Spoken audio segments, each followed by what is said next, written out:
Assalamualaikum warahmatullahi wabarakatuh. Alhamdulillahi rabbil alamin. Alhamdulillahilladzi assasa li bunyani dinihi qawa'ida rasikhat. Wassalatu wassalamu ala man u'tiya jawami'al kalim as-sabighat. وعلى آله الطيبين وأزواجه الطاهرات وأصحابه أولي القلوب الواعيات وأتباعه وأنصاره ذوي الهمم العاليات وأشهد أن لا إله إلا الله وحده لا شريك له وأشهد أن سيدنا محمدا عبده ورسوله لا نبي بعد اللهم صل وسلم وبارك على نبينا محمد وعلى آله وصحبه أجمعين أما بعد فقال الله تعالى في القرآن الكريم أعوذ بالله من الشيطان الرجيم بسم الله الرحمن الرحيم يؤتي الحكمة من يشاء ومن يؤت الحكمة فقد أوتي خيرا كثيرا وما يذكر إلا أولو الألباب. Sadaqallahul azim. Allah maha memberi hikmah. Dia maha memberi hikmah kepada orang yang dia kehendaki. Dan barang siapa yang diberi hikmah oleh Allah subhanahu wa ta'ala, faqad utiya khairan katsira. Sungguh dia telah diberi oleh Allah kebaikan yang banyak. Kebaikan yang banyak. Sungguh ia telah diberi oleh Allah ilmu yang banyak. Barang siapa yang diberi hikmah oleh Allah Subhanahu wa taala, faqad utiya khairan katsira. Wa ma yadhakkaru illa ulul albab. Shadaqallahul azim. Bersyukur kehadiran Allah Subhanahu wa taala atas segala nikmat yang telah dikaruniakannya kepada kita, kepada kedua orang tua kita dan kepada seluruh hamba yang kita sayangi dalam hidup ini. Rabbi auzi'ni an ashkura ni'mataka allati an'amta alayya wa ala walidayya wa an a'mala salihan tardah wa adkhilni bi rahmatika fi ibadikas salihin. Salawat dan salam semoga selalu disampaikan oleh Allah Subhanahu wa taala kepada baginda Nabi Muhammad sallallahu alaihi wasallam. Allahumma salli wa sallim wa barik ala nabiyyina Muhammad wa ala alihi wa sahbihi ajma'in. Bapak Ibu jamaah salat subuh yang dimuliakan oleh Allah Subhanahu wa taala. Hari ini kita melanjutkan kajian yaitu kitab Riyadhus Shalihin karangan Imam Nawawi rahimahullah. Kita doakan beliau semoga diampuni oleh Allah Subhanahu wa taala, dirahmati oleh Allah Subhanahu wa taala, diberi keberkahan dari ilmu-ilmu karya-karya kebaikan yang telah beliau tulis dan itu dipergunakan dimanfaatkan oleh kaum muslimin sampai zaman sekarang dan untuk semua para ulama kaum muslimin yang telah banyak memberi kontribusi kepada kaum muslimin sampai hari ini. Amin Allahumma amin. Hari ini Bapak Ibu jamaah sekalian kita melanjutkan yaitu hadis yang kedua tentang tawakal. Kemarin kita sudah dengarkan, kita sudah baca hadis tentang Nabi dinampakkan oleh Allah Subhanahu wa taala tentang suatu kaum. Kemudian dalam hadis itu juga disebutkan bahwa diberi kabar ada umat Nabi yang masuk surga tanpa hisab dan tanpa azab. Berapa jumlahnya dalam riwayat ini Bapak Ibu? 70.000. Nah, terus penjelasannya Nabi dinampakkan oleh Allah Subhanahu wa taala itu bisa jadi dalam keadaan tidur apa istilahnya fil al-manam dan atau memang bisa jadi langsung au yakun yaqdatan lailatal isra au ghaira dzalika. Nah, gitu. Yang jelas ru'yatul anbiya mimpinya para nabi dan rasul itu seperti yang kita yakini dalam akidah Islamiyah, ru'yatul anbiya itu adalah hak, ya. Seorang nabi dan rasul kalau dia melihat sesuatu, ya, baik itu dalam nyata, yaqdhatan, yaqdhah itu dalam tidak tidur, ya. Atau juga pun dalam tidur seperti mimpi, semuanya itu adalah hak, benar, dan itu bisa dijadikan sebagai dalil. Nah, untuk dalam hukum Islam, kalau selain nabi dan rasul, ya, apalagi seperti kita, ya, para ustadz, para kiai zaman sekarang, ya, itu kalau dibawa ke dalam hukum Islam, mimpi seseorang selain nabi dan rasul lah, terutama seperti kayak kita gitu. Saya misalnya, saya mimpi ini, saya mimpi ini. Nah, mimpi saya itu nggak bisa dijadikan sebagai dalil. Nah, itu dia. Kalau rasul, para nabi itu, iya, itu hak, hebatnya, ya, sallallahu alaihi wasallam.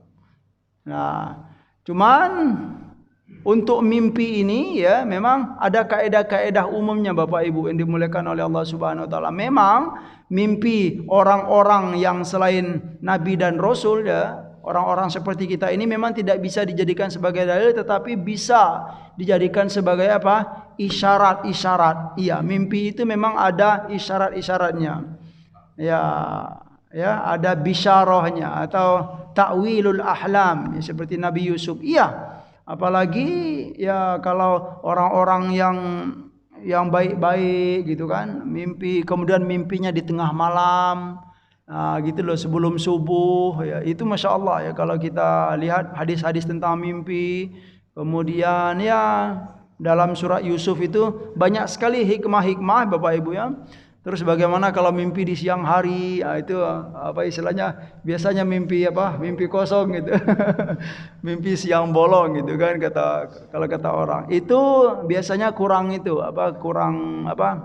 ya, dibiarin saja. Tapi kalau mimpinya di waktu-waktu yang di antaranya sebelum subuh, ya, sepertiga malam mimpinya, itu perlu ya.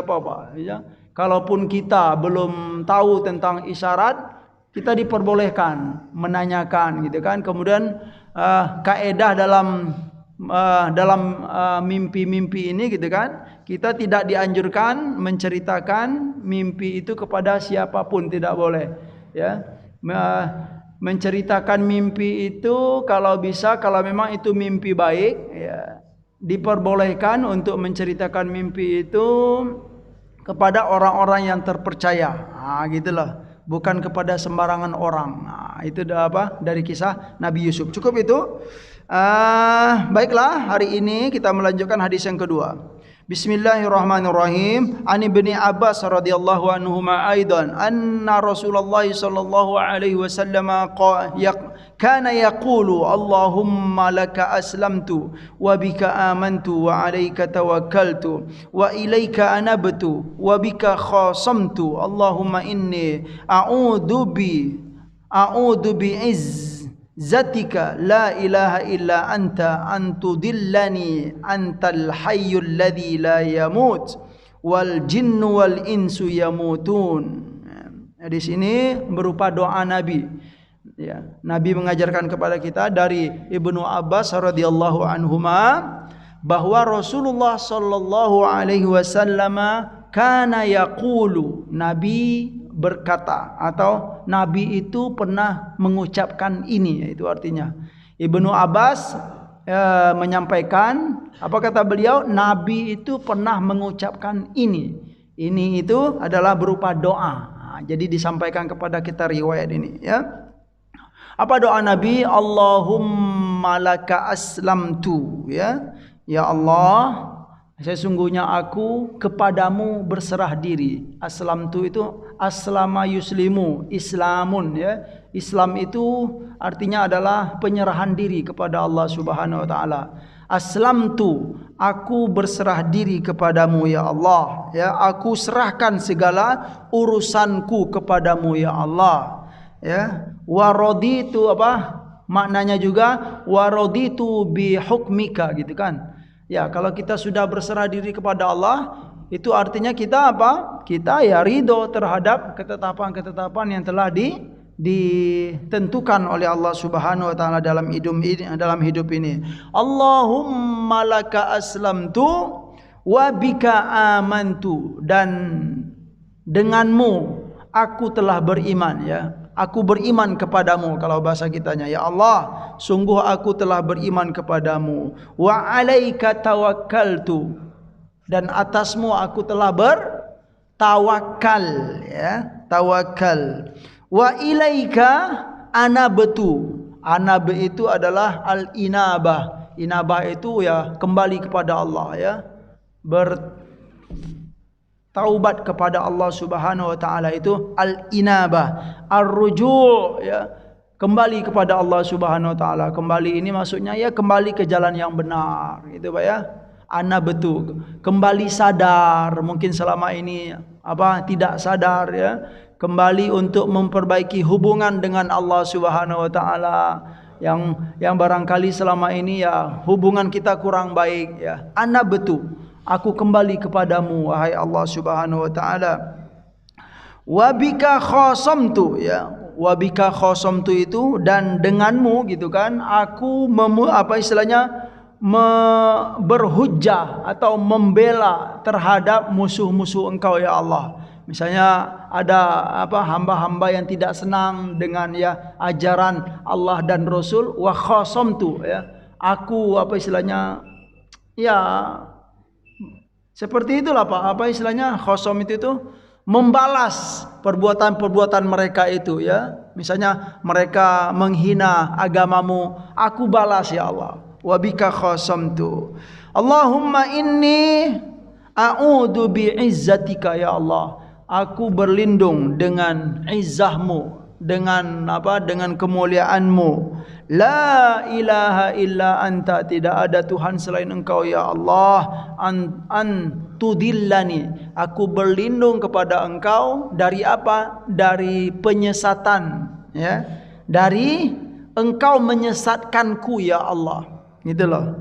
Ya, karena Allah itu yahdi man yasha wa yudillu man yasha. Yudillu man yasha wa yahdi man yasha. Dalam hidup ini, gitu kan, Allah itu maha memberi petunjuk kepada hamba yang dikehendakinya, dan maha menyesatkan hamba yang dikehendakinya. Ini bahasan tentang al-qadar. Ya, semuanya adalah dalam ketetapan Allah, kehendak dari Allah Subhanahu wa taala, tapi qadar ini kita diberi pilihan, gitu loh. Jadi kita berlindung kepada Allah Subhanahu wa taala dari disesatkan, ya, ditunjukkan jalan kesesatan oleh Allah Subhanahu wa taala, yang pada hakikatnya hidayah dan petunjuk itu dari Allah Subhanahu wa taala. Tetapi ingat, ketika ada seorang hamba memilih jalan hidayah, memang dia berada dalam kehendak ilahi, tetapi ingat itu adalah pilihan dia. Ya, gitu. Dia beda, Pak. Contohnya begini. Jika seorang hamba memilih jalan hidayah, dia berada dalam kehendak ilahi. Dan jika seorang hamba memilih jalan kesesatan, dia masih juga berada dalam kehendak ilahi, tetapi dengan pilihan dia. Gitu loh. Pilihannya apa? Ya karena dia telah diberi oleh Allah Subhanahu wa taala akal. Yang kedua, dia telah diberi oleh Allah Subhanahu wa taala al-qudrah, kemampuan untuk memikirkan apa yang ia pikirkan, gitu. Oh iya, ini baik dan tidak ini. Dan yang ketiga, dia telah diberi oleh Allah Subhanahu wa taala al-manhaj. Manhaj itu adalah pegangan hidup dalam hidup ini. Al-Quran dan hadis Nabi. Nah, sekalipun seorang hamba itu dia masih memilih jalan kesesatan, dia memilih jalan kesesatan atau jalan keburukan, dia memang masih berada dalam kehendak ilahi juga. Tetapi ingat, atas pilihan dia, dengan akal dan kemampuan yang diberikan oleh Allah Subhanahu wa taala. Jadi di akhirat nanti bisa enggak Allah disalahkan, Pak? Enggak bisa, gitu loh. Karena Allah telah memberikan ini, gitu kan. Akal sehat kita kemana, gitu. Lain lagi kalau kita tidak sehat. Nah, itu bolehlah gitu kan. Oh, ya Allah, kenapa ya Allah, kenapa ya Allah gitu. Itu. Antal hayyul ladzi la yamut. Engkau adalah zat yang maha hidup ya Allah. Alladzi la yamut. Yang mana tidak pernah akan mati. Itulah Allah Subhanahu wa taala. Berarti Nabi dalam doa ini juga memakai apa, Pak? Seperti yang kita pelajari, pakai Asmaul Husna. Iya, Asmaul Husna, Al-Hayyu, ya. Dia menyebut nama Allah Al-Hayyu dalam doa. Iya, kita dianjurkan dalam berdoa itu sebut juga ya nama-nama Allah. Ya Ghaffar, ya Tawwab, ya Allah gitu kan. Allahumma ghfirli, ya kan? Ya Rahman, ya Rahim, ya, diselip-selipkan. Boleh jadi ya, bisa kalau ingin mempraktekkan berdoa dengan menyelipkan Asmaul Husna. Boleh jadi Asmaul Husna itu kita sebut di awal sebelum kita berdoa, boleh juga di tengah gitu kan, atau boleh juga di akhir. Yang penting kita bawa Asmaul Husna. Ya, seperti yang kita bahas dalam kitab apa? Kajian tauhid, dianjurkan. Atau lebih bagus lagi berdoa pakai apa namanya? Istilahnya Pak? Ismullahi Al-A'zam. Itu bagus sekali ya kan? Apa kata Nabi, barang siapa yang berdoa pakai Ismullahil A'zam ya, ajaba ya. Idza da'a bihi ajaba ya, wa idza su'ila bihi a'ta. Nah, Allah Subhanahu wa taala kalau berdoa menyebut Ismullahil A'zam itu pasti Allah akan jawab. Jika seorang hamba meminta dengan Ismullahil A'zam, a'ta, Allah pasti akan berikan permintaan tersebut. Nah, gitulah. Apa saja Ismullahil A'zam itu? Ada riwayat kan Pak ya? Ya kita sudah sampaikan. Nah, di antaranya apa? Ismullahil A'zam itu di antara pendapat ulama, dia adalah sebuah doa gitu loh, sebuah doa atau istilahnya sederet doa yang mana dalam doa itu ada nama Allah Subhanahu wa taala. Itu yang pertama. Yang kedua, pendapat dan ini termasuk pendapat para ulama kebanyakan. Ismullahil A'zam itu adalah Allahu. Ya, Allah itu adalah Ismullahil A'zam. Jadi kalau kita berdoa ya Allah, gitu loh, nyebut ya Allah, nyebut Allah, Allah, itu kita menyebut apa? Ismullahil A'zam. Itu bagus sekali. Nah, kemudian dikuatkan dengan hadis-hadis Nabi ya. Di antaranya mana contoh Ismullahil A'zam itu? Contohnya apa? Allahu la ilaha illa huwal hayyul qayyum. Itu. Kemudian ada dalam surat Al-Baqarah juga, wa ilahukum ilahu wahidul la ilaha illa huwar rahmanur rahim. Iya, ayat itu kata Nabi ada Ismullahil A'zam. Gitu loh. Ismullahil A'zam. Jadi boleh enggak kita berdoa sebelum kita menyebut Rabbighfirli wali walidayya warhamhuma kama rabbayani shaghira? Sebelum kita menyebut Rabbighfirli itu kita nyebut wa ilahukum ilahu wahidul la ilaha illa huwar rahmanur rahim. Rabbighfirli. Boleh menyebut lengkap, boleh juga diambil nama Allahnya saja yang ada dalam ayat tadi. Apa nama Allah yang ada dalam ayat tadi Pak? Wa ilahukum ilahu wahidul la ilaha illa huwar rahmanur rahim. Mana nama Allah di sini? Ar-Rahman Ar-Rahim. Jadi begini caranya. Ya Rahman, Ya Rahim, Rabbighfirli wali walidayya. Boleh gitu. Itu cara-cara yang diajarkan oleh Rasulullah SAW. Terus ada juga hadis ya, di mana Ismullahil A'zam itu ya seperti dalam doanya Nabi Yunus. La ilaha illa anta subhanaka inni kuntu minadz dzalimin. Ayat ini kata Nabi fiha Ismullahil A'zam. Dalam ayat itu terdapat Ismullahil A'zam. Ya, arti dari Ismullahil A'zam itu adalah nama Allah yang paling agung. Ya, Al-A'zam itu paling agung, berasal dari kata azimun. Azimun a'zam. Gitu. Antal hayyul ladzi la yamut. Engkau zat yang maha hidup dan tidak akan pernah mati. Wal jinnu wal insu yamutun. Nabi menyebut begitu ya, wal jinnu wal insu yamutun, dan semua jin dan semua manusia akan mati semuanya. Engkau ya, zat yang tidak akan yang tidak pernah mati ya Allah. Kalau kita lihat dari sini Bapak Ibu, makna doa itu secara keseluruhan, ada enggak makna tawakal? Ada ya. Makanya Imam Nawawi memilih hadis ini diletakkannya di bab tawakal. Nah, gitu loh.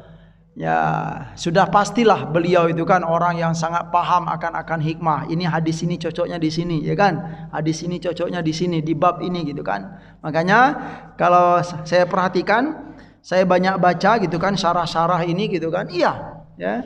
Di antara sebagian penjelasan-penjelasan kitab Riyadhus Shalihin ini, terkadang para ulama itu menyampaikan juga, kenapa sih Imam Nawawi itu meletakkan hadis ini di bab ini gitu kan, bab tawakal. Oh ternyata ya, memang di sini ada maknanya gitu, ada apa istilahnya, ada kaitannya dengan tawakal kepada Allah Subhanahu wa taala. Jadi Bapak Ibu, perlu kita sampaikan juga, jadi hadis-hadis kitab-kitab hadis seperti Riyadhus Shalihin gitu ya, kemudian Arba'in Nawawi misalnya, kemudian Targhib wa Tarhib, itu sebenarnya kumpulan-kumpulan hadis ya, kumpulan-kumpulan hadis yang mana contoh ini kitab Riyadhus Shalihin ini. Kitab Riyadhus Shalihin ini adalah hadis-hadis yang dikumpulkan oleh Imam Nawawi yang mana diambil dari kitab-kitab hadis yang sita atau tis'ah atau berapa itu, dari kitab-kitab hadis yang banyak itu loh Pak ya. Dua Sahihaini, kemudian Sunan ya. Sunan itu adalah kitab Sunan Ibnu Majah, Sunan Tirmizi, kemudian Sunan Nasai dan ya Sunan Abu Daud, itu yang 4 itu. Jadi ada dua Sahihaini ya. Kitab kutubus sittah istilahnya Bapak Ibu ya. Jadi kitab hadis yang terkenal ya. Dalam Islam itu ada 6 ya, 6 ya. 2 disebut dengan Sahihaini gitu kan. 2 ini Sahihaini istilahnya, 2 kitab sahih. Yang pertama Sahih Bukhari, yang kedua Sahih Muslim. Nah, kemudian 4 ini disebut dengan Sunan. Sunan itu adalah kumpulan sunnah-sunnah, itu artinya sunan. Sunan ini adalah Sunan Abu Daud, kemudian Sunan Nasai, kemudian Ibnu Majah dan Sunan Tirmizi. Nah, jadilah 6 gitu kan. Nah, dari kitab-kitab inilah ya para imam itu memetik-metik. Nah, gitu. Kenapa dipetik-petik gitu kan? Artinya apa? Kenapa dipilih-pilih? Karena dalam kitab asli ini Bapak Ibu, hadis-hadis itu sangat banyak sekali. Nah, gitu loh. Agar kita tergambar gitu ya. Jadi contoh nih, kalau dalam bab takwa ya, bab takwa Imam Nawawi dalam kitab Riyadhus Shalihin ini, bab takwa itu mengambil 1, 2, 3, 4, 5 hadis ya. Dalam kitab Riyadhus Shalihin, hadis yang berkaitan dengan takwa itu berapa? Cuman 5 hadis. Kalau kita cek dalam kitab Sahih Muslim misalnya, hadis takwa itu banyak sekali. Nah, gitu loh. Berarti apa? Tujuan beliau mengumpulkan ini apa? Untuk mempermudah kaum muslimin. Jadi seolah-olah beliau itu punya keinginan atau menyampaikan, kalau kamu sudah baca 5 hadis tentang takwa ini, itu sudah cukup. Gitu loh. Mewakili dari hadis-hadis yang banyak dalam kitab-kitab hadis itu loh. Ya, misalnya ini bab takwa dalam Sahih Bukhari misalnya ada berapa? 30 ya kan. Kemudian dalam Sahih Muslim misalnya ada 20, dalam Sunan Tirmizi ada 15, kan banyak itu Pak. Ya kalau bagi kita orang-orang yang awam ini, yang kaum muslimin yang belum terlalu banyak paham tentang hadis, tentu kita ingin memetik dari sekian banyak itu, mana sih yang kira-kira bisa mewakili kita. Dengan membaca 5 hadis ini saja, insya Allah kita akan paham. Ini sudah mewakili dari puluhan hadis tentang takwa. Nah, itulah jasa-jasa beliau gitu kan. Subhanallah, memudahkan kaum muslimin ya, memahamkan untuk kita, memudahkan kita untuk memahami hadis Nabi sallallahu alaihi wasallam ya. Itu jadi dalam doa ini Rasulullah sallallahu alaihi wasallam berdoa di dalamnya terdapat penyerahan diri kepada Allah, yaitu at-tawakkal. Selanjutnya hadis yang kedua, Bapak Ibu yang dimuliakan oleh Allah Subhanahu wa taala, Ani bin Abbas juga. Masya Allah, banyak sekali ya, Ibnu Abbas radhiyallahu anhuma. Hadis yang kedua hari ini yaitu Ani bin Abbas radhiyallahu anhuma aidan qala hasbunallahu wa ni'mal wakil. Qalaha Ibrahim alaihissalam hina ulqiya finnar, ya. Wa qalaha Muhammadun sallallahu alaihi wasallam hina qalu innan nasa qad jama'u lakum fakhshawhum fazadahum imana wa qalu hasbunallahu wa ni'mal wakil. Dari Ibnu Abbas radhiyallahu anhuma, beliau berkata, ya, Ibnu Abbas berkata, hasbunallahu wa ni'mal wakil. Kalimat hasbunallahu wa ni'mal wakil itu, ya, artinya dulu, ya, artinya adalah hasbuna itu cukuplah bagi kami, ya. Hasbunallah, cukuplah Allah bagi kami. Hasbunallah itu wa ni'mal wakil, dan dia adalah sebaik-baik apa? Wakil kita, tempat kita berserah segala urusan dan permasalahan dalam hidup ini. Jadi cukuplah Allah menjadi apa? Menjadi tempat kita meminta, tempat kita mengadu, dan cukuplah dan Allah itu menjadi apa? Ya, sebaik-baik wakil kita dalam hidup ini untuk berserah diri kepada Allah. Jadi kalimat itu maknanya begitu ya Bapak Ibu, hasbunallah wa ni'mal wakil. Dalam hadis ini hasbunallah wa ni'mal wakil qalaha Ibrahim. Jadi kalimat itu pada awalnya diucapkan oleh siapa? Nabi Ibrahim alaihissalam. Kapan kalimat itu diucapkan? Yaitu hina ulqiya fin nar. Ketika Nabi Ibrahim itu mau dicampakkan ke dalam api yang apa? Yang sudah apa bahasa kitanya? Ya, sudah berapa Pak? Bahasa Indonesia itu? Sudah bergejolak gitu ya. Mungkin ada kalimat lain Ustaz, sudah bergejolak, sudah menyala gitu loh. Ya, sudah menyala dan membara, iya, gitu ya. Ketika api itu sudah dinyalakan, ya kemudian ya Nabi Ibrahim sudah siap untuk dicampakkan gitu kan. Hina ulqiya, ketika beliau mau dicampakkan itu, beliau menyebut hasbunallahu wa ni'mal wakil, ya. Apa yang terjadi? Api itu panas atau dingin? Qulna, kata Allah Subhanahu wa taala, qulna ya narukuni bardan wa salaman ala Ibrahim. Itu ada dalam surat Al-Anbiya. Oh, sangat apa ceritanya dalam surat Al-Anbiya itu Bapak Ibu, subhanallah gitu kan. Ketika ya kenapa beliau itu dibakar gitu kan? Kenapa? Karena beliau berdakwah tauhid, menyampaikan gitu kan, jangan kamu sembah selain Allah, jangan ini ya kan. Ya silakan cek itu, ada apa? Ada kisah lucunya juga gitu kan. Ya ketika patung yang kecil dipukul oleh apa? Dihancurkan oleh apa? Nabi Ibrahim, kemudian beliau tinggalkan patung yang gede. Kemudian kapak itu ditaruh di samping apa? Di samping patung yang gede. Kemudian, wah, apa ini gitu kan? Mana ini? Siapa yang menghancurkan ini gitu? Tuh tanya yang gede itu, kata Nabi Ibrahim. Terus dijawab oleh kaumnya itu, bagaimana kami akan menanya gitu kan, dia nggak bisa ngomong, nggak bisa apa-apa gitu kan. Lah, kata Nabi Ibrahim, ya kan, ya subhanallah. Nah akhirnya apa? Marah, ya,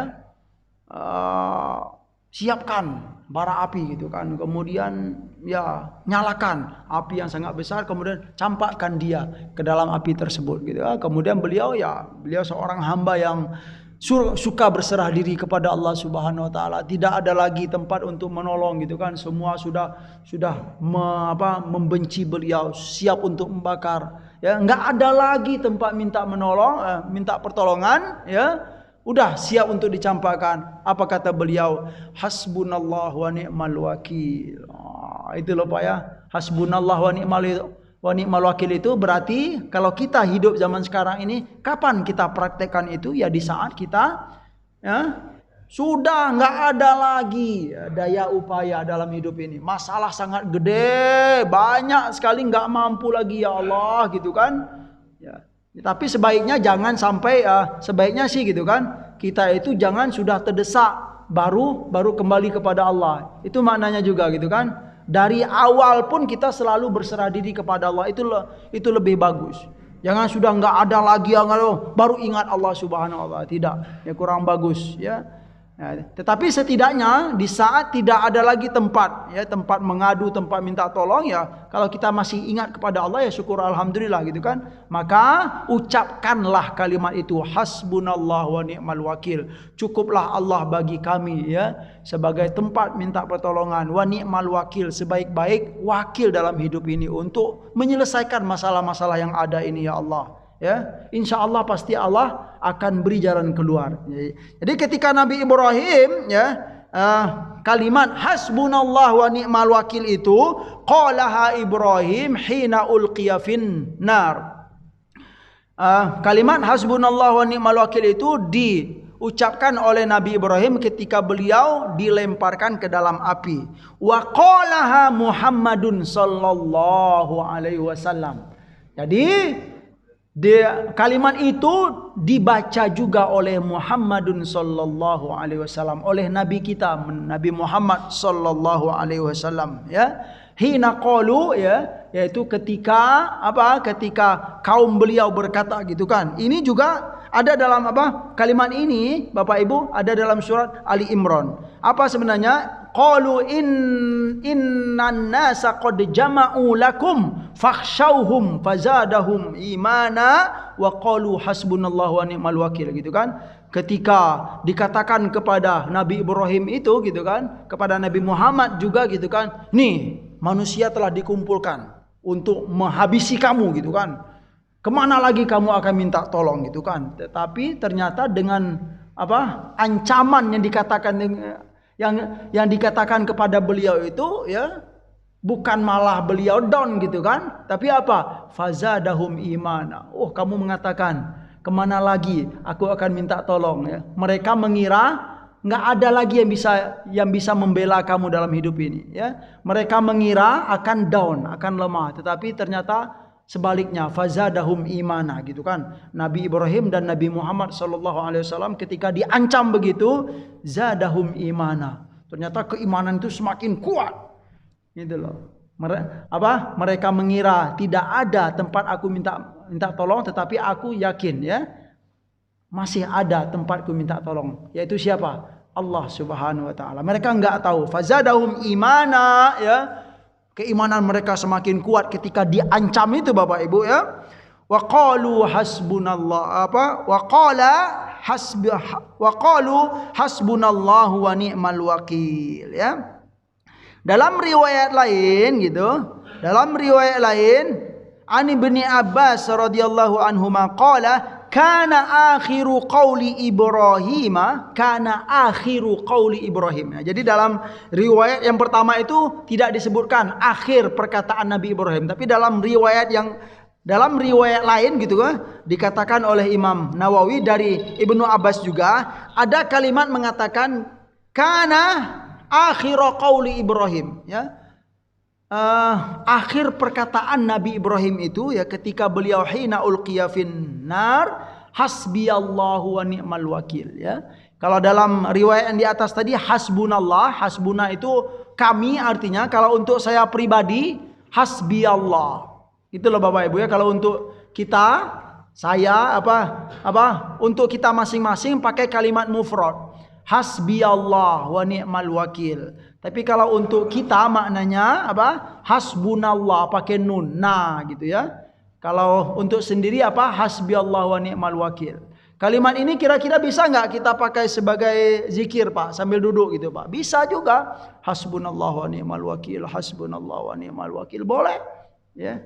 Kalau pengen nyebut hasbiyallah wa ni'mal wakil berarti untuk satu orang, hasbiyallah wa ni'mal wakil, hasbiyallah wa ni'mal wakil, boleh, dipersilakan ya. Tapi sebaiknya ketika kita berzikir itu ya kita hayati maknanya, hasbiyallah wa ni'mal wakil, hasbiyallah wa ni'mal wakil gitu kan ya. Engkau cukuplah Allah bagimu ya. Dalam surat At-Tolak itu Pak ya, para ulama menyebutkan ayat itu disebut dengan ayat 1000 dinar kalau istilahnya gitu ya. Wa may yattaqillaha yaj'al lahu makhraja wa yarzuqhu min haitsu la yahtasib wa may yatawakkal 'ala Allahi fahuwa hasbuhu. Gitu loh. Barang siapa yang bertakwa kepada Allah Subhanahu wa taala, maka Allah akan memberi jalan keluar baginya, ya. Yang mana menurut manusia enggak ada jalan keluar, tetapi cara Allah banyak, ya. Wa yarzuqhu, dan apa? Wa may yatawakkal wa may yattaqillaha yaj'al lahu makhraja. Barang siapa yang bertakwa kepada Allah, maka Allah akan beri solusi atau jalan keluar baginya. Wa yarzuqhu min haitsu la yahtasib. Ya, dan Allah akan beri ia rezeki dari jalan yang tidak kita sangka-sangka, ya. Terus lanjut ayatnya, wa may yatawakkal 'ala Allahi fahuwa hasbuh. Dan barang siapa yang bertawakal kepada Allah Subhanahu wa taala, fahuwa hasbuhu, maka Allah akan mencukupkan baginya. Gitu loh, Pak. Ya, kena bagaimana tidak tenang hidup seorang hamba yang beriman itu, Pak, ya. Dicukupkan oleh Allah gitu kan. Kamu banyak masalah, tenang saja. Itulah ya kalau bahasa kitanya gitu, Pak, ya. Dijamin oleh Allah Subhanahu wa taala. Tetapi ya hasilnya itu kalau saya renungkan, ya tentu tergantung dengan yang pertama ketaatan dan kedekatan kita kepada Allah Subhanahu wa taala. Yang kedua juga nilai tingkatan tawakal itu memang beda-beda. Gitu loh. Kita kan mungkin ada sebagian hamba bertawakal kepada Allah tetapi masih mengandalkan. Mengandalkan saya punya ini, saya punya ini. Itu apa? Berarti itu apa itu, Pak, tawakalnya masih belum sempurna, ya. Kalau kita lihat Nabi Ibrahim itu kenapa ya api itu bisa jadi dingin, kenapa, Pak? Kalau kita lihat karena tawakalnya penuh kepada Allah Subhanahu wa taala. Ya. Kalau tawakalnya separuh-separuh gitu kan, misalnya ya hasbunallahu wa ni'mal wakil gitu kan. Ketika kita mengucapkan kalimat itu kita masih teringat gitu kan, ya kemampuan kita gitu kan. Boleh jadi ya. Gitu loh. Jawaban dari Allah pun juga setengah-setengah gitulah maksudnya. Tapi kalau kita sepenuhnya bertawakal kepada Allah gitu kan, Allah pun insya Allah ya akan menjawab tawakal kita itu dengan penuh juga. Contohnya penuh itu apa, Pak? Api itu jadi dingin. Qulna ya narukuni bardaw wa salaman ala Ibrahim. Gitu kan? Kami katakan kepada api, kuni, wahai api, jadilah bardan. Dingin kamu, kata Allah Subhanahu wa taala. Ya kalau manusia mana mungkin, Pak, ya gitu, Pak, ya. Kok api ya ada yang dingin gitu. Pengen dong gitu kan, pengen dong nyoba api dingin gitu kan. Tapi ini bukan kepada sembarangan orang, ya itu dia. Tetapi terkadang Bapak Ibu pengalaman itu ada ya kita rasakan, saya yakin gitu kan. Gitulah. Saya dulu misalnya pernah begini, saya dulu pernah begini. Ya, dan semuanya itu jawaban dari Allah itu kalau saya renungkan itu memang tergantung tingkatan tawakal kita itu.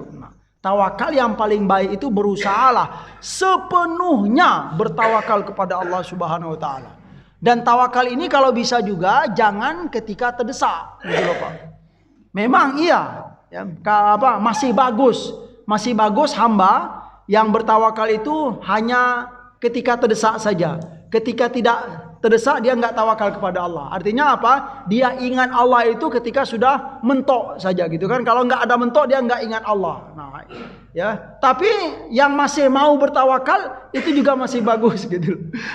Gitu loh. Yang masih mau bertawakal sekalipun sebelum mentok itu dia enggak ingat Allah, enggak bertawakal kepada Allah, tetapi ketika sudah enggak ada jalan lagi dia ingat kepada Allah, masih syukur alhamdulillah, masih mau ya, masih mau ingat kepada Allah Subhanahu wa taala, ya. Hasbunallahu wa ni'mal wakil, ya.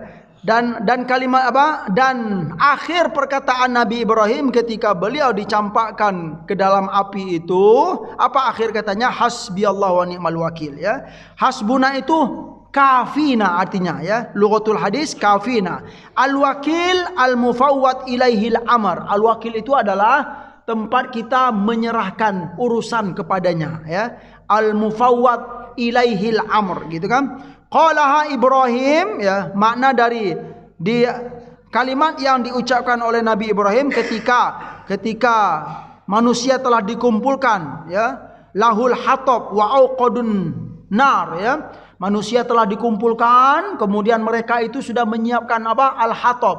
Hatab itu kayu yang sudah untuk disiapkan untuk membakar, ya. Kemudian dicampakkanlah beliau ke dalam api tersebut, ya. Fadlut tawakkul 'ala Allah, afadal hadis, ya.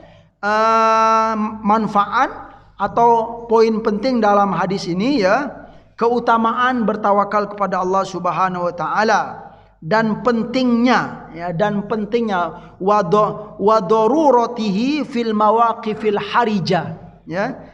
Dan apa, tawakal itu menjadi darurat gitu loh, penting bagi kita terutama fil mawaqifil harijah.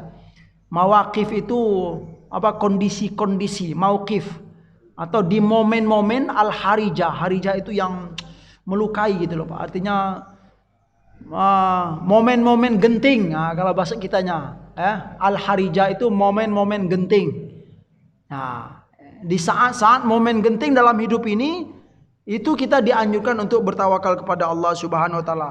Poin berikutnya dari hadis ini juga ta'assi bil anbiya wal muqarrabin ilallah, ya, bid du'ai wat tawakkul 'ala Allah taala. Kalau kita mempraktekkan, ya, doa ini dalam kehidupan, kemudian kita mempraktekkan apa, ya, bagaimana tawakal itu, tingkatan-tingkatan tawakal, kemudian kita mempraktekkan, ya, kita belajar tentang fadilah tawakal, itu kita secara tidak langsung meniru gaya para nabi dan rasul, ya. At-ta'assi bil anbiya wal muqarrabin. Kita itu meniru, oh Nabi Ibrahim dahulu pernah begini gitu kan, saya pun juga bisa begitu. Saya ingin mempraktekkan, ya, apa yang telah dicontohkan oleh para nabi dan rasul. Nah, jadi ya berarti kita apa Pak? Ya dapat kebaikan dong, apa istilahnya, ilmu yang bermanfaat, ya, ilmu yang berkah gitu kan, karena kita mengamalkan apa yang diamalkan oleh para nabi dan rasul, ya, terutama Nabi Muhammad, ya, sallallahu alaihi wasallam. Hadis yang terakhir.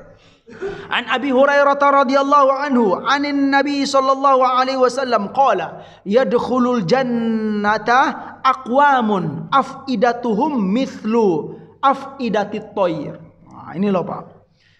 Kata Nabi dari Abu Hurairah radhiyallahu anhu, yadkhulul jannah, ya, akan masuk surga atau masuk surga nanti, ya, dengan izin Allah Subhanahu wa taala, yaitu aqwamun, hamba-hamba Allah, suatu kaum yang mana hamba Allah ini, kata Nabi SAW, mereka ini akan masuk surga. Bagaimana tipe mereka? Afidatuhum mithlu afidatit thair. Hati mereka itu seperti hati burung, Pak. Wah. Maksudnya apa itu? Itu bahasa kiasan. Yang mana orang-orang yang akan masuk surga itu, kata Nabi, hati mereka itu, ya, salah satu tipe-tipe mereka selama di dunia ini, hati mereka itu seperti hati burung. Artinya apa? Lembut. Nah, gitulah. Suka berserah diri. Nah, itu orang-orang yang akan masuk surga. Sallallahu alaihi wasallam. Artinya apa Pak? Ya, kalau kita ingin kuatkan dalam hadis-hadis yang lain gitu kan, artinya apa? Orang-orang yang angkuh tidak akan pernah masuk surga. Orang-orang yang suka meninggi tidak akan pernah masuk surga. Itulah dalam hidup ini, ya. Banyak sekali, ya. Di antaranya apa kata Rasulullah sallallahu alaihi wasallam dalam hadis sahih, la yadkhulul jannata man kana fi qalbihi mithqala habatin minal kibr. Tidak masuk surga, kata Nabi sallallahu alaihi wasallam, orang yang dalam hatinya ada, ya, mithqala dzarrah itu, ya, biji sawi kalau bahasa kitanya, setitik atom ada dalam hatinya al-kibir, keangkuhan dan kesombongan. Nggak boleh masuk surga Pak, gitu loh Pak. Nauzubillah. Jadi memang sombong ini nauzubillah, ya, gitu kan. Sesoleh-soleh apapun kita, kalau masih ada setitik saja dalam hati ini rasa kibir atau sombong atau angkuh, suka meninggi-ninggi gitu kan, belum sah masuk surga. Copot dulu, gitulah makna itu. Copot, dihilangkan dulu kesombongan itu, kamu akan bisa masuk surga.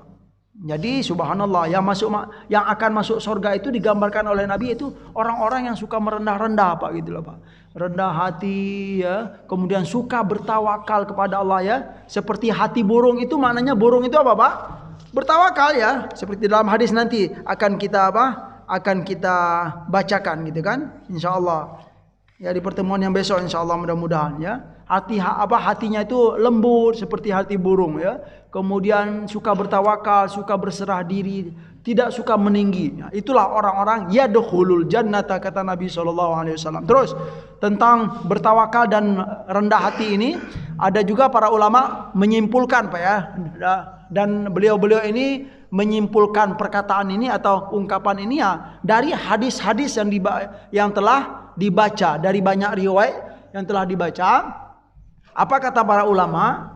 Ada hamba ya, mereka itu akan mendapatkan kemuliaan dari Allah Subhanahu wa taala. Kemuliaan ya kehormatan atau nanti kalau di akhirat masuk surga. Tapi ini bahasanya untuk di dunia dahulu. Ada hamba-hamba Allah akan diberi kemuliaan oleh Allah Subhanahu wa taala sekalipun dia tidak banyak ilmu, yang pertama. Yang kedua, sekalipun dia tidak banyak amal. Nah, itu loh Pak. Dia diberi kemuliaan oleh Allah Subhanahu wa taala. Siapa mereka? Yang pertama adalah orang yang suka merendah dalam hidup ini. Suka merendah. Yang kedua, orang yang sabar dalam hidup ini. Yang ketiga adalah orang yang berakhlak mulia. Nah, gitu loh. Orang yang berakhlak mulia nggak suka menyakiti orang gitu kan. Sekalipun dia tidak banyak ilmu, dia tidak banyak amal, dia akan mendapatkan kemuliaan dari Allah Subhanahu wa taala. Ya, kalau saya perhatikan kesimpulan ini itu semuanya diambil dari hadis-hadis Nabi sallallahu alaihi wasallam. Makanya para ulama berani menyampaikan gitu kan begitu ya. Sekalipun ada hamba tidak banyak amal, tidak banyak ilmu, tetapi dia rendah hati.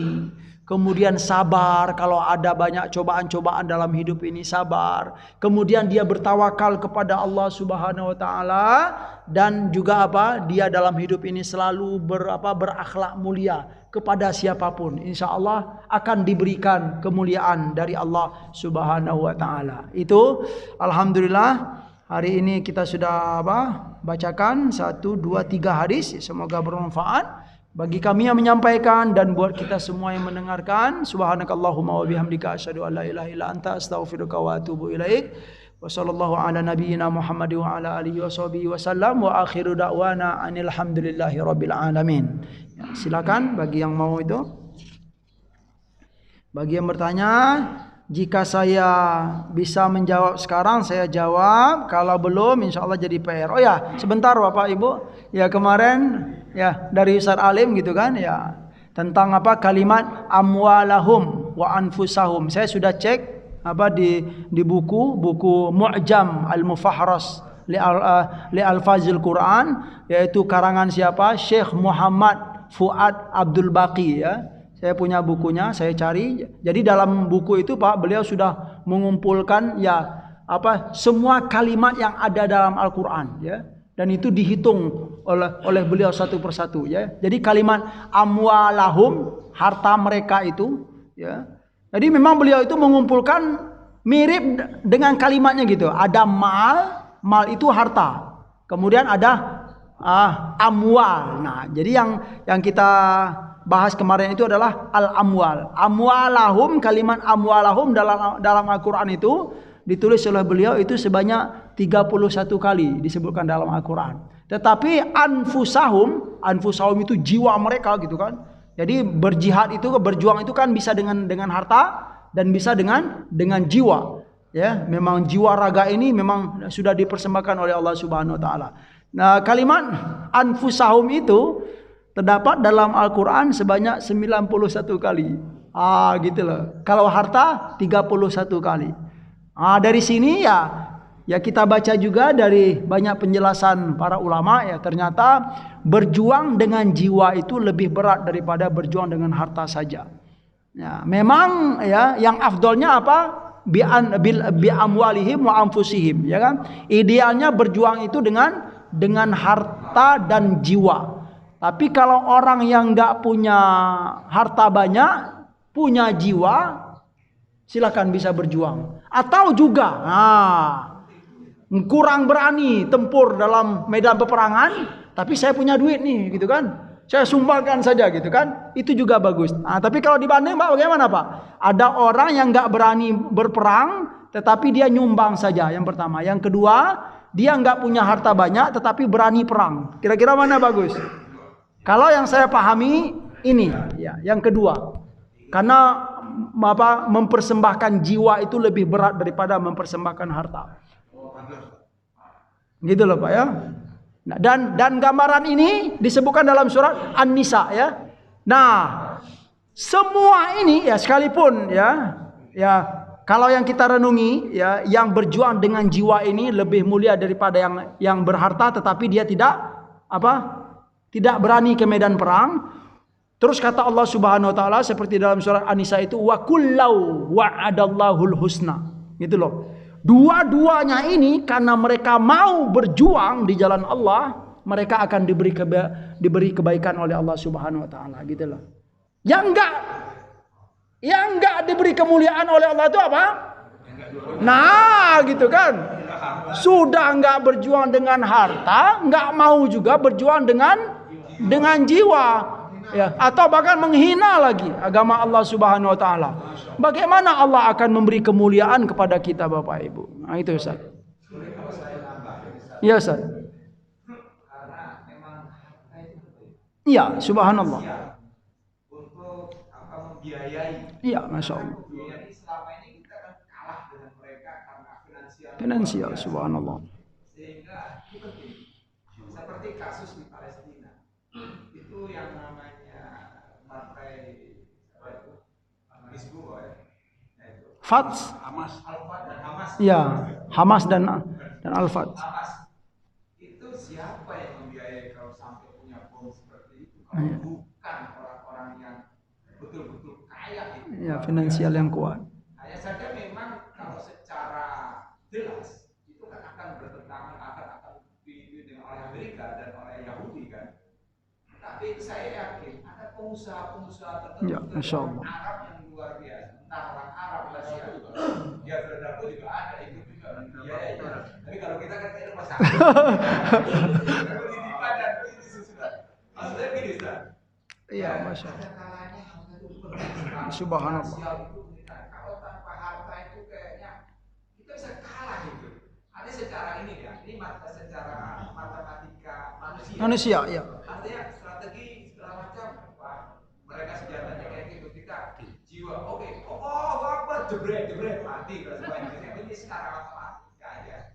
Hanya saja memang semuanya kalau kita mau ya tadi hasbiyallah. Mungkin akan turun itu bantuan dari Allah ya. Iya. Bukan mungkin lagi. Kita yakin pasti akan turun. Masya Allah. Cuma kan itu pasti habis-habisan dulu gitu loh. Mungkin kenapa kok sampai di itu bisa? Tadi saya juga jiwa itu penting sekali sangat. Ya. Pada harta, iya.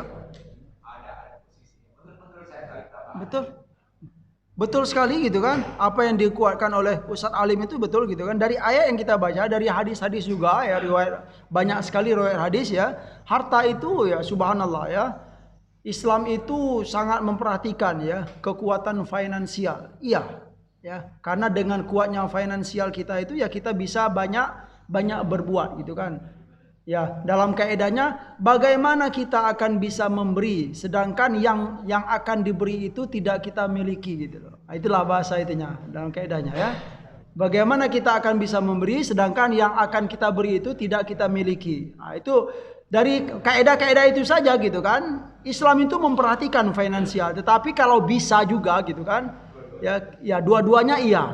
Dan juga sangat tidak baik kalau kita orang yang beriman kepada Allah gitu kan. Terlalu bergantung kepada kekuatan materi itu nggak bagus juga, gitu loh. Islam bukan begitu caranya, gitu kan? Nah, kalau kita terlalu bergantung kepada finansial, ya kita lupa akan apa istilahnya, ya sisi-sisi apa istilahnya gaib itu bukan tipe-tipe hamba Allah yang beriman. Dua-duanya memang penting sekali, ya. Ya kita harus perlu menguatkan. Islam itu sangat menganjurkan ya kekuatan dan kemandirian finansial ya. Tetapi ingat ya, untuk jiwa ini memang berjuang dengan jiwa itu ternyata lebih berat daripada berjuang hanya dengan harta saja. Kalau dipilih Pak ya, hanya harta, hanya jiwa ya. Maka hanya jiwa ini lebih berat daripada hanya harta saja. Ya karena kalau hanya harta bisa wakil-wakil aja gitu kan. Mau perang nggak? Saya transfer gitu kan. Setelah transfer duduk-duduk aja gitu kan. Wah, nunggu kabar ini gimana hasil perang tadi gitu kan. Wah, itu enak sekali gitu kan. Ya tapi yang begini masih bagus nggak? Bagus. Alhamdulillah ya Allah, berjuang juga ya Allah gitu kan. Iya. Gitu subhanallah. Sekian. Ayo Pak. Iya, Masya Allah Pak. Di eranya Nabi Musa kan modal tongkat dan eranya juga orang miskin gitu. Iya. Berbeda dengan eranya Nabi Muhammad punya finansial kuat. Sallallahu alaihi wasallam. Logistik yang kuat. Nah ini dengan kondisi sekarang lagi, maka yang bicara Nabi Musa saya pakai lagi. Iya. Itu kan mereka tobat bang dengan logistik yang lengkap, dengan pasukan yang lengkap. Iya. Ya sebenarnya Pak bisa dikombinasi semuanya Pak gitu kan. Kita ya membutuhkan kekuatan finansial, tetapi ingat ya hamba Allah itu dia harus dikuatkan dengan apa? Spirit keimanan itu yang lebih penting Pak ya. Ya karena pada dasarnya juga gitu kan. Kemenangan itu ternyata bukan dari kekuatan finansial dan senjata gitu loh. Itu juga perlu dikuatkan. Dalam Al-Quran banyak sekali. Jangan kamu menganggap kamu menang itu karena apa? Kekuatan dan bilangan-bilangan pasukan yang kamu miliki. Bukan itu ya. Kemenangan itu hanya dari Allah Subhanahu wa taala. Arti kalimat kemenangan itu ya dari Allah itu apa Pak? Karena hubungan baik kita dengan Allah itu dia. Iya. Kita menjaga sholat, kita menjaga hukum-hukum Allah, kita suka berzikir kepada Allah, kita bertasbih kepada Allah. Itu yang apa? Yang akan mendatangkan kemenangan yang hakiki sebenarnya. Gitu loh. Kita mau mengakui kekurangan diri kita, ya Allah, saya banyak kurang dari zaman dahulu sampai ya Allah banyak kurang beribadah ya Allah. Pengakuan diri itu ya akan memperbaiki hubungan kita dengan Allah. Kalau hubungan kita baik dengan Allah, Pak, itu tadi Pak ya. Sekalipun kita nggak punya kekuatan finansial, nggak punya senjata, ya kan? Karena hubungan kita sudah baik dengan Sang Khalik, ya Allah Subhanahu Wa Taala, Allah akan memberikan kemenangan itu dengan caranya. Karena kalau kita hanya mengandalkan apa? Mengandalkan kekuatan finansial dan senjata, ya melupakan sisi keimanan dan hubungan baik dengan Allah, ya itu apa bedanya kita dengan umat-umat, ya kan? Seperti ya kaum Yahudi gitu kan, mereka terlalu bergantung kepada ya kekuatan dan tetapi apa? Ya karena terlalu bergantung kepada kekuatan finansial dan senjata, akhirnya apa? Allah tanamkan dalam hati mereka itu rasa takut. Itu realita, Pak. Kalau kita ingin apa? Mentadabbur Al-Qur'an, kita akan menemukan ayat-ayat itu tentang itu. Allah campakkan ke dalam hati mereka apa? Rasa takut. Takut apa? Takut mati. Ya, kok takut mati gitu padahal senjata kamu sangat banyak. Ya karena sudah apa tadi? Karena nggak baik hubungan dengan Tuhan atau dengan Allah Subhanahu Wa Taala itu loh. Itu Pak ya. Jadi dia mana yang bisa dipraktekkan, bisa dikombinasi. Ya, yang jelas cara dari Al-Quran dan hadis itu yang ditawarkan dalam Al-Quran dan hadis itu memang dua-duanya sangat bagus. Kalau ada kekuatan finansial dan ada kekuatan iman itu sangat lengkap sekali. Itu aja Pak, dikombinasi. Ya tidak ada. Itu kan pertanyaan yang kondisi yang Ibrahim berjuang Ya. melawan penguasa tadi. Ya, Masya Allah. Tapi sisi lain memisahkan diri dari penguasa tadi. Iya Pak. Yang sebagai pembawa kaki. Iya. Pilihan kita tidak harus berjuang dengan nyawa dan harta. Terus? Kita menyendiri ke dalam buah. Ya kalau menyendiri ya itu artinya kita meninggalkan gitu loh Pak, meninggalkan perjuangan. Kalau menurut saya itu ya boleh dipraktekkan itu, tetapi hanya beberapa saat saja. Artinya apa? Cara begitu itu apa? kurang itulah apa istilahnya? Artinya kita memisahkan diri dari sebuah perjuangan, ya. Boleh sih, gitu kan? Meninggalkan apa istilahnya ancaman-ancaman musuh, menyelamatkan diri ya. Tetapi kalau bisa ya dihadapi gitu loh, Pak. Ya silakan, Pak. Ya situasi. Ya silakan, Pak.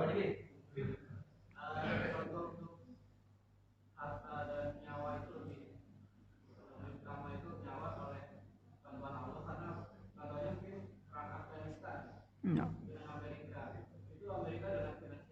Kuat. Ya. Iya. Ya tadi kita sudah kuatkan bahwa ya kekuatan keimanan dan hubungan baik dengan Allah itu lebih berperan daripada kekuatan finansial dan materi. Itulah intinya. Ya cuman kalau ada dua-duanya itu akan lebih bagus. Iya betul Pak, itu Pak Diki. Ya betul sekali. Silakan Pak.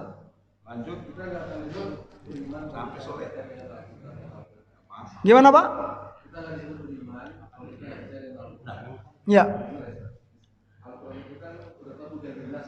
Iya, hudan linnas. Hudan linnas. Nggak mungkin dong Allah menuliskan sesuatu ayat yang itu kalau nggak ada manfaatnya. Subhanallah. Ya. Nah, apa kaitannya tadi Ustaz? Hikmah yang didapat dengan kisah Nabi Ibrahim. Ternyata api yang harusnya panas berubah jadi dingin. Berarti ada kuasa Allah di situ. Ya, subhanallah. Ya. Kalau api itu bisa panas langsung membakar gitu. Ya. Ternyata kalau Nabi Ibrahim selamat. Ya. Wassalaman ala Ibrahim. Ya, betul. Itu betul banget udah gosong udah mati ya. Apa kaitannya dengan pandemi ya?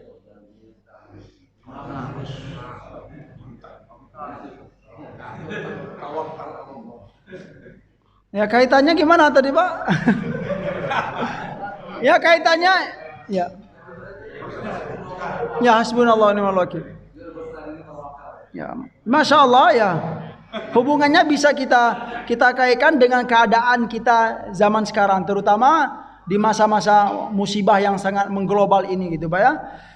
Kita tidak bisa memungkiri gitu kan, kalau saya memandang gitu kan, keadaan ini memang dirasakan oleh semua penjuru negeri gitu kan.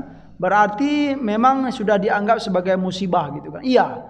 Dari itu sebuah tantangan, sebuah musibah besar ya, kita sangat dianjurkan untuk Untuk bertawakal kepada Allah Subhanahu wa taala. Nanti ya kita kembalikan kepada tingkatan tawakalnya hamba tadi ya kan. Kalau memang hamba itu penuh bertawakal kepada Allah gitu kan, seberat apapun ya musibah yang akan menimpa ya, Allah pun akan menjaga dia ya, sesuai dengan sesuai dengan kadar tawakalnya tadi ya. Bertawakal di masa pandemi ini gitu kan. Saat setiap keluar rumah kita bertawakal kepada Allah, bismillahirrahmanirrahim gitu kan. Itu memang sangat dianjurkan sekali gitu kan. Kita tidak takut ya berusaha untuk mengikis rasa terlalu takut terhadap keadaan begini, itu sangat bagus sekali gitu kan, dan dianjurkan oleh Rasulullah Shallallahu Alaihi Wasallam. Ya sekali lagi ya, tawakal itu memang disesuaikan dengan itu Pak, tingkatan-tingkatan kedekatan orang kepada Allah Subhanahu Wa Taala. Semakin dekat dia dengan Allah, maka dia akan semakin maksimal bertawakal kepada Allah. Gitu aja sih sebenarnya. Yang jelas kita harus meyakini di balik tawakal itu pasti ada perhatian dan tolongan dari Allah Subhanahu wa taala. Justru sebaliknya, kalau kita tidak mau bertawakal kepada Allah, Allah pun juga tidak akan mau menolong kita. Allah pun juga tidak akan mau menjaga kita dari segala keburukan dan mara bahaya. Kalau kita nggak mau bertawakal kepada Allah Subhanahu wa taala. Sekian, bagus sekali, alhamdulillah. Semoga kita semakin dikuatkan dari pertanyaan-pertanyaan yang ada. Amin. Terima kasih atas segala perhatian. Mohon maaf atas segala kekurangan. Wassalamualaikum warahmatullahi wabarakatuh. Bismillah.